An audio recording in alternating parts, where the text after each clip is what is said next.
Good morning, Rowan. It's Tuesday and I wanted to make this video for two reasons. One, the internet is attracted to negativity and clickbait. And two, because I feel really passionate about Avatar. I personally watched it while it was airing. Yes, I do remember how long and agonizing the wait between Day of Black Sun and Western Air Temple was.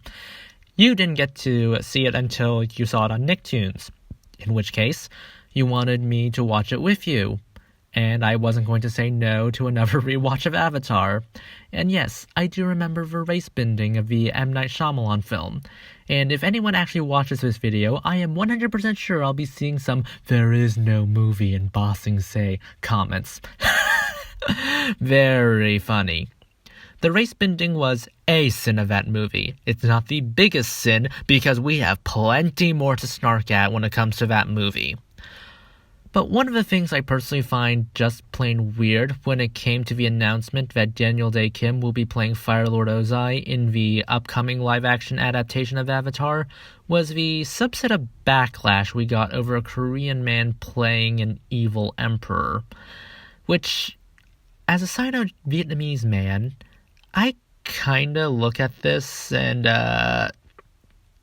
side-eye, because for one thing, Avatar does not take place on Earth. It's its own little fantasy world which takes inspiration from all over the place. There's this common perception in the fan base that the Fire Nation is just Japan, the Earth Kingdom is just China, the Air Nomads are just Tibet, and the Water Tribes are just Inuits. Except those do undermine the internal diversity within this world. The Fire Nation takes a lot from Imperial China than it does Imperial Japan, actually. Like, the Hanfu is very, very prominent. The fire temples resemble the pagodas, especially the one in Wuhan. The Ember Islands actually resemble the Thailand stilt houses than it does anything I've seen in Japan. And the fishing village in the Patented Lady reminded my parents of some place, I think it's called Vinhalong or something like that. And the terrain is based off of Iceland. Like in Sokka's Master, we flat out see a waterfall from real-life Iceland, essentially transplanted into Avatar. Look, I can stand here listing off the examples of how every nation takes after many cultures, mostly Chinese cultures. And yes, Chinese cultures, because there's a lot of them and cultures are not static entities. But whatever.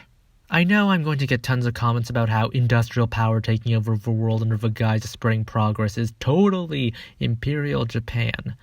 Look, there's a lot more to Imperial Japanese history than just bloody conquest and mass atrocities. I could go on about the Zaibatsu, the Taisho democracy, the Boshin War, series of assassinations, tumbling into militarism, Japan trying to westernize their style of dress before adopting more traditional Japanese elements, but this can be said to better YouTubers. I do believe this reactionary sentiment towards getting the casting right is rooted in what happened in the first live-action adaptation, and I get that. It was very unfortunate on so many levels, and, well, wrong. But sticking so close to the paradigm that Fire Nation, Japan, Earth Kingdom, China, Air Nomads, Tibet, Water Tribe, Inuits, it all really does undermine the diversity of a world of Avatar in the first place. And the amazing effort was used to craft this fantasy world out of so many cultures. It's the exact same problem with the movie.